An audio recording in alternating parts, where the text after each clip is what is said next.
Stories of military service often encompass raw experiences that reveal something important about the human condition.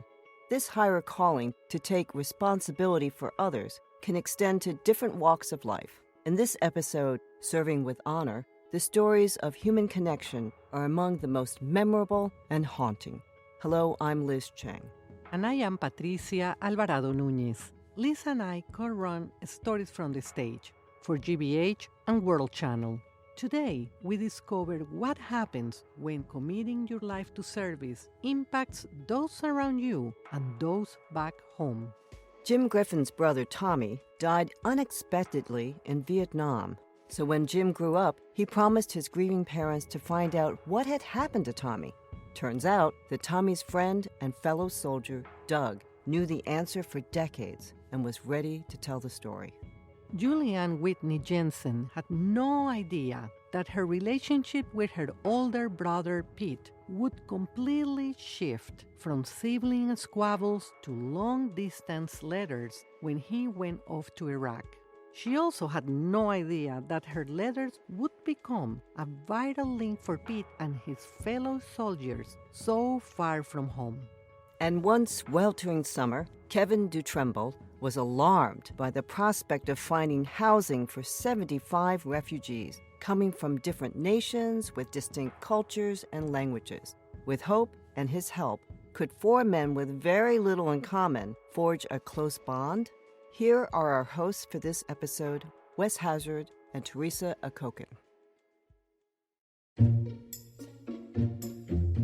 My name's Jim Griffin, and I grew up in the Dorchester section of Boston, Massachusetts. And I was the sixth out of seven children. I came from a neighborhood where everyone had a large family, and a small family in my neighborhood was 5 kids. I still live in the Boston area. I'm still very close with my family, who also lives in the Boston area, and I work for a large financial firm in downtown Boston. What are some of your earliest memories of growing up as a kid in Dorchester? There were a ton of kids in the neighborhood because everyone had a minimum of 5 kids in the family, and we ran around like a wild pack of dogs, and we were always in trouble. Not major trouble. We weren't criminals. We were just pests, and that's what I remember most is the camaraderie. And there was no such thing as a helicopter parent in those days. It was get out of the house and don't come back till the streetlights are on. And so we were out all the time, and we had to invent our own games most of the time, and that's what we did. So obviously your story is deeply personal, and I'm just wondering what was the most difficult part about writing and sharing it? The most difficult part for me in the beginning was boiling it down. When I tell the story, it takes 25 minutes. And then the second most difficult part was trying to recite the story without crying. And the first week, I didn't think I was going to be able to do it without crying. I didn't think I was going to be able to get on stage and actually tell the story. But I kept practicing, and eventually it worked its way out. And obviously this is an event that you experienced first as a child, and then, it's been with you ever since then. I'm wondering why now? What feels right about this time to be sharing your story? I think it's a story that needs to be told. I think it's a story about life is made up of misconnections. And sometimes the misconnection benefits you, and sometimes it doesn't. And I think this is one where I had a couple of hits and misses, and then it connected and changed my life. In the summer of 1967, while I was playing Little League Baseball, my brother Tommy went off to Vietnam. He was 19 years old. He was assigned to the Army Postal Unit, and back home we thought that meant he had a desk job and that he'd be safe. 6 months later, as I was watching the evening news with my brothers, the doorbell rang. When I answered it, there was a large man in uniform standing on my front porch. He leaned over to me and he said, "Son, is your mother at home?" Now, I was 11 years old. Having a man in uniform on the front porch didn't mean anything to me. I just yelled out, "Ma, someone's at the door." When my mother came to the door, she immediately started to cry. The house went into a tizzy. My dad came home from his night job. My older brothers and sisters cried. Aunts and uncles came by the house. Over the next couple of days, friends and neighbors came by the house. Some people dropped off food, and I was able to read the telegram that the officer left my mother. It said, "The Secretary of the Army has asked me to express his deep regrets. Your son, Specialist 4 Thomas Brinsley Griffin, Jr., is missing in Vietnam. He was last seen as a passenger on a military aircraft that crashed and burned for unknown reasons. After I read that, I realized my brother wasn't coming home. After we buried my brother, my mother would sometimes say aloud, "I wonder what he was doing on an aircraft." She said she never worried about him because he had a desk job. Flash forward 15 years. I'm hanging at my local barroom with my younger brother, and one of the guys comes up to us and says he met a guy that was delivering something to his work who claimed my brother took his place on a helicopter that went down in Vietnam. He couldn't give me the guy's name. He didn't know where the guy worked. So I just filed that story away. There was no follow-up. My mother died in December of 1985, and she never knew the circumstances around my brother's death. Flash forward another 15 years, it's the late 90s. My father says one night, "I'd really like to know what happened to your brother." And I promised him I'd find out. I figured I have the story from the barroom, and I'll do a quick internet search, and I'll have an answer in about 2 days. I spent a big chunk of the next 2 years on various chat rooms and Vietnam veteran websites and came up with nothing. I remembered my mother had a photograph of my brother with 3 guys in Vietnam, and she had written their names and their home states on the back of the picture. I found it and started randomly calling people with those names in those states, and I came up with nothing. My dad died in October of 2004, and I wasn't able to keep my promise. And I stopped searching soon after that, but every once in a while, I'd type my brother's name into Google, and the first hit would always be the Vietnam Memorial in Washington, D.C., and after that, local and state monument sites. 7 years after my dad died, October of 2011, I was sitting at my desk in work, and I typed my brother's name into Google. First hit was the wall in D.C. The second hit was a website called Military Friends Network, and there was a posting on it that was 2 years old that said, "Thomas Griffin took my place on a postal helicopter that went down in Vietnam. Not one day has gone by in the last 40 years where I haven't thought about him." And it was signed, "Respectfully, Doug." My eyes popped out of my head. Oh my God, this is the guy from the barroom story. I had to find him. I wrote emails, I sent letters, I made phone calls and I left voicemails, and I got nothing in response. And I was so dejected because I was sure now that Doug had died in the 2 years between the time he posted and the time I read it. Yet a week later, while I was driving home from my office in downtown Boston, my cell phone rang, and when I answered it, the voice said, "Is this Jim?" I said, "Yes." He said, "This is Doug." I almost drove up on the sidewalk. He apologized for not calling me sooner, but he had been on a business trip to Boston. He had actually been working right down the street from my office. He got very emotional and he told me, "I've never spoken to anyone about this in 40 years, not even to my wife." He told me that he met my brother when my brother came in country in July of 1967. He said they became very close and they worked together in the postal unit. He said in late December 1967, Doug was scheduled to go on R&R to Hawaii, and my brother asked if he could take his place on the postal helicopter runs. Doug ran it by the commanding officer, and everyone signed off, and Doug went off to Hawaii. He said when he came back, my brother was dead. He told me that he stayed in the service for 20 years after the Vietnam War ended, and he worked all over the country, and he met all sorts of people, and he couldn't remember one of them. But he said, "I'll always remember your brother." He even remembered my brother's birthday, October 24th. When he said that, I had to pull my car over and dry my eyes. I thanked him for getting back in touch with me and asked if we could stay in touch. And he said he would like that. And after that day, I never spoke to Doug again. I've never met him in person. But every Christmas, every New Year, every Memorial Day, every Veterans Day, and every October 24th, I get an email from him. And I respond the same way he responds to me. One of the great highlights of my life is getting in touch with you. I couldn't keep that promise to my dad. But getting in touch with Doug allowed me to reach out and touch my brother one last time. And my brother's memory lives on outside of my family because of Doug and his family. And because of that, I'll always be grateful.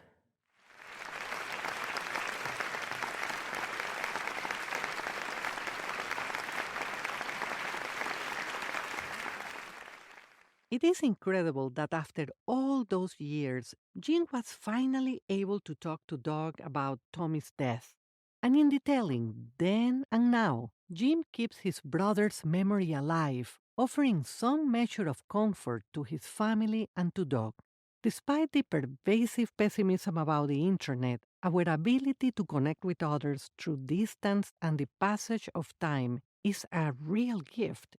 And Patricia, it's an unexpected gift that Jim found us. Jim's sister, who watches stories from the stage, urged him to contact us and our story coach, Cheryl Hamilton. We were all impressed with the emotional depth expressed about a tragedy and his personal quest to solve a mystery. If you'd like to help us discover more first-time storytellers like Jim, please go to give.worldchannel.org/stories. Next, Juli-Anne Whitney Jensen shares her experience of connecting not just with her brother, but his brothers in arms. My name is Juli-Anne Whitney Jensen, and I live in New Jersey. For the last 25 years, I've spent my career in politics and film as a communications professional. And now I'm back in New Jersey, living with my husband, who was stationed at Fort Dix in the Army. And we're looking forward to the next chapter in our lives. You've spent so much of your professional life helping other people and organizations share their stories, and now you're bringing a story to our stage. Do you find it hard to follow your own advice for effective storytelling? It makes me more empathetic towards my clients and the people that I've worked with, because I have to step back and remind myself, okay, where's the heart? Where's the show, not just the tell? Growing up, was there a storyteller in your family, like the designated person, like this is the person, like at Thanksgiving, family reunions, we can count on to sort of light up the room? Everybody. Everybody? Yeah, everybody. With the exception of maybe me, because I was the baby and I was always just trying to be heard. Everybody has their own way of sharing, and when we all get together, it's, we just take over, because everybody's in on it and everybody's bigger than life. 30 years ago, my big brother Pete enlisted in the U.S. Navy. He was a senior in high school, and he had everything going for him. He was getting his varsity letter in 3 sports, he was homecoming king, and he was also the king of all parties. Every single weekend my parents were gone, the kegs came in.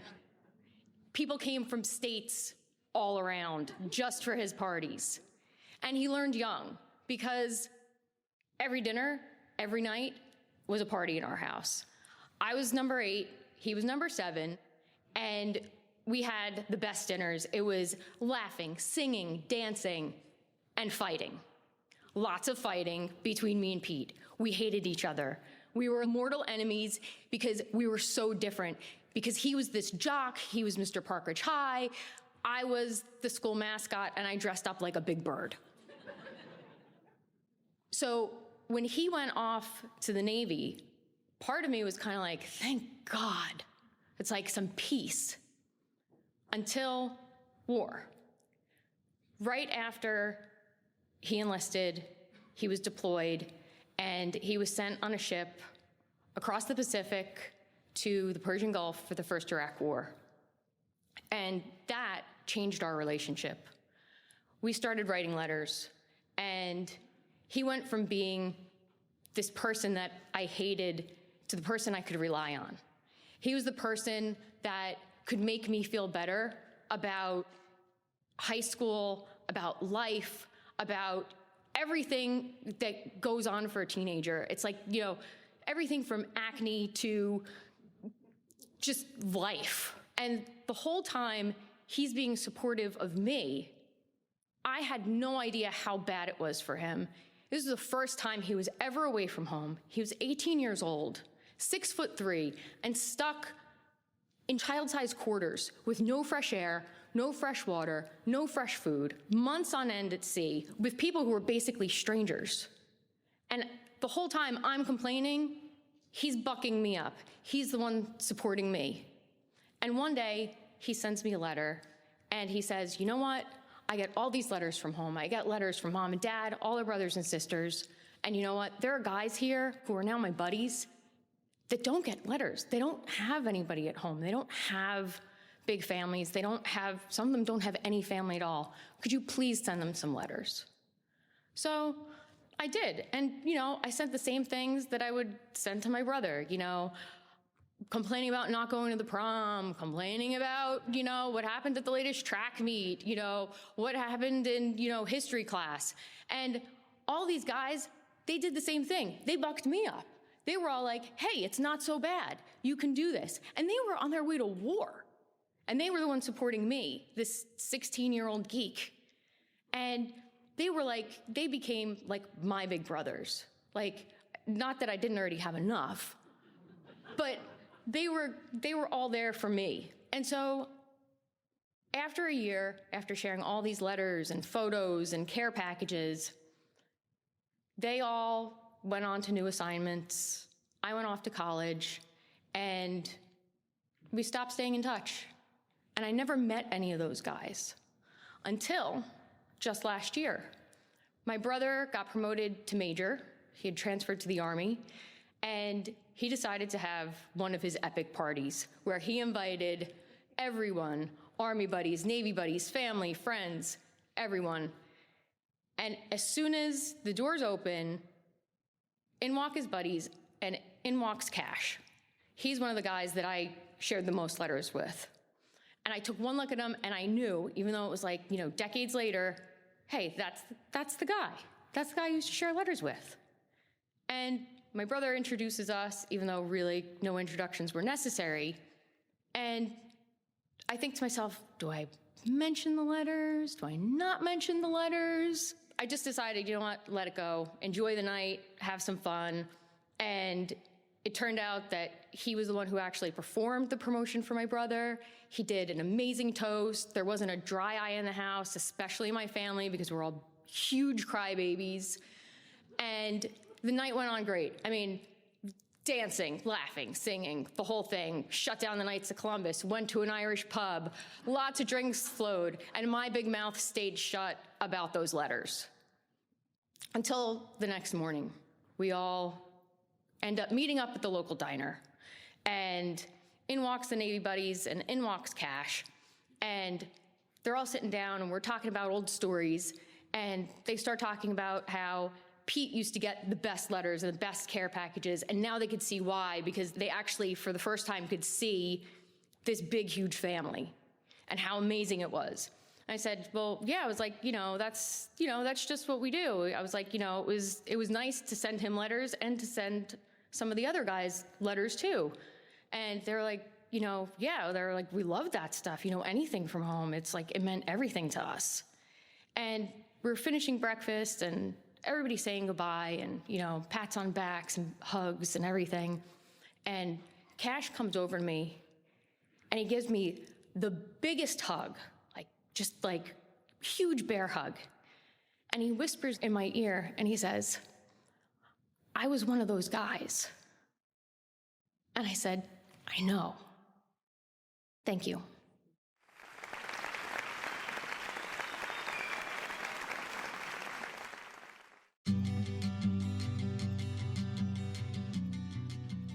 Please join me in welcoming to the stage Kevin Dutremble. I'm a Massachusetts native, went to school in Boston, and then I worked in medical devices for a while. Then I went to the military, and then I reached out locally and started volunteering with refugees and immigrants in just a volunteer capacity, and then eventually full-time employment. Wow. Can you tell me a bit about that work and why you do it? So I initially got interested in working with refugees because I actually was really interested in international conflict, and I decided I wanted to work with and help people who are displaced or at risk because of those conflicts. So ultimately I would like to work in policy in security, and I think that there's a lot of value in having a ground level experience with the people that those policies affect. Is this your first time telling a story on stage? Yes, I have no experience at all. I tell stories to my friends and family and coworkers, and I'm actually known for probably being a little bit too verbose and taking too much time. So not only is this my first time on stage in front of a large audience, but I have to be concise. But I'm excited about it. I'm really excited. What have you learned about yourself in this experience? It's actually been a really valuable exercise in reflecting. And, not everyone has the opportunity to be a case manager with refugees. Not everyone has the opportunity to even meet a refugee. So if I can share some of that experience or knowledge about it, I think that's a service that I need to provide. In 2016, 2,399 refugees were resettled in Massachusetts. I resettled 75 of them, specifically single males. Now, in Boston, because of the cost of housing, we only take single males because they have to be employable and they have to have roommates. So if you take that number, that means on average, we're looking at a new 2-bedroom apartment every 2.5 weeks in Boston. It has to be accessible and affordable. On top of that, the landlords have to agree to take clients they've never met who don't have social security cards or credit histories or savings or any employment yet. So it's almost a constant effort just to look for housing before they even arrive. So with housing, logistics is just part of it. The other part is figuring out who's going to live with who. So I actually developed a big spreadsheet of where all of our people live and information about them. So where they're from, what languages they speak, what's their religion, dietary restrictions, just so that when someone arrives, they can be comfortable and have the best chances of success when they've in the beginning stages of their life in America. So it's August 2016. We just got through a crazy month scrambling for apartments, and I'm looking to see who's coming next. I've got 3 arrivals over the next 3 weeks, and I check my list, and I've actually got 3 spots. So that's great. Then I start to look and see who they are. I quickly realized that in this apartment, 2 bedrooms, I'm going to have 4 men from different countries, different languages, different cultures, different religions, different educations, different backgrounds, different jobs. Nothing in common on the sheet.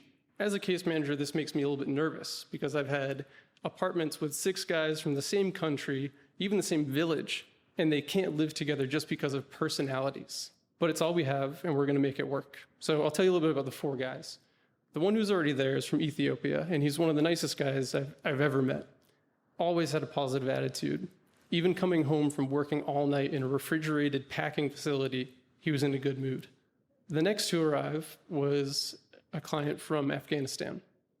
He showed up with this camouflage baseball cap and a tactical wristwatch, and his English was great.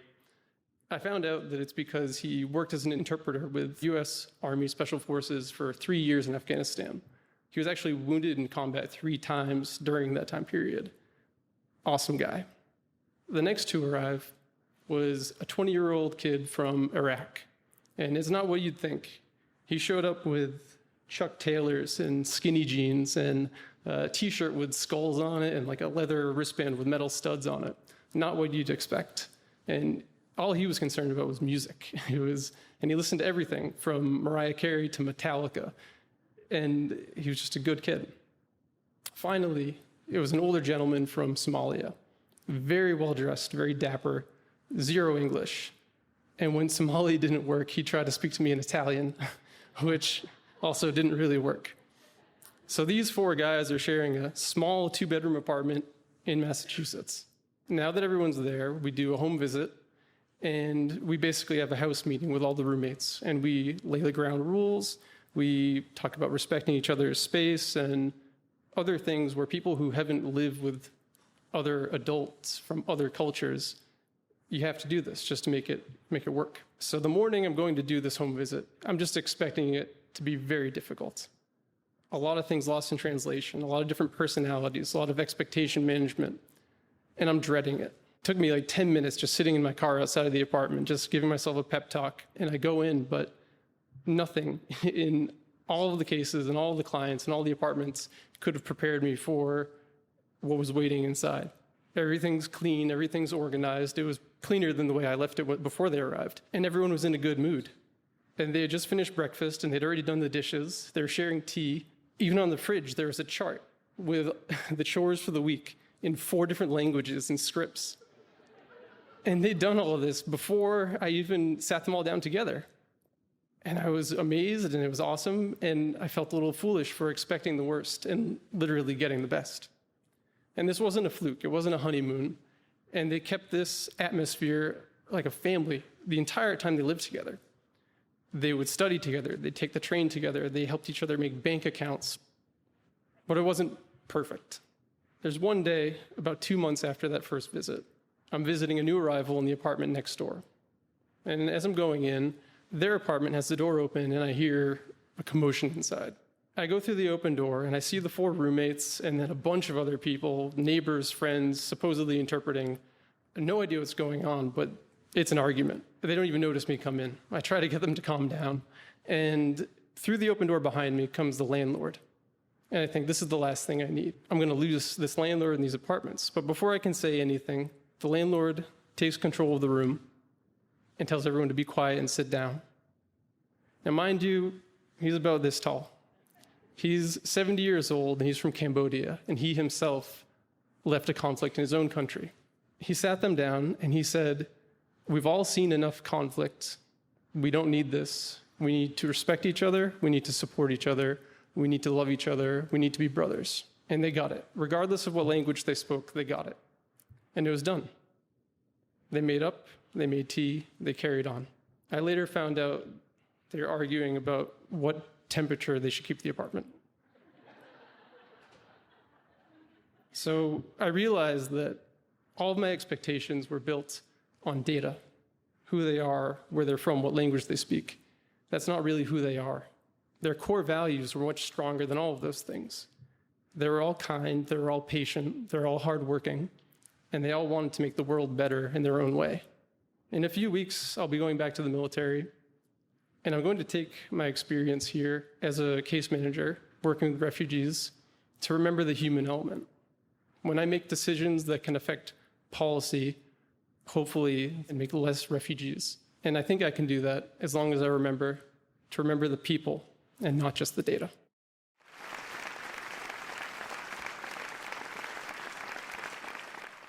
While Kevin's dedication to aiding refugees coming to Boston is inspiring, the story of 4 men who gradually learned to bond together was a beautiful unfurling of humanity. I agree, Patricia. I hope this story encourages more of us to consider working in service of others, especially helping new neighbors who arrive as immigrants. If you are interested in helping us find and share more stories from the stage, consider going to give.wordchannel.org/stories. And if you have already donated, we thank you. Until next time.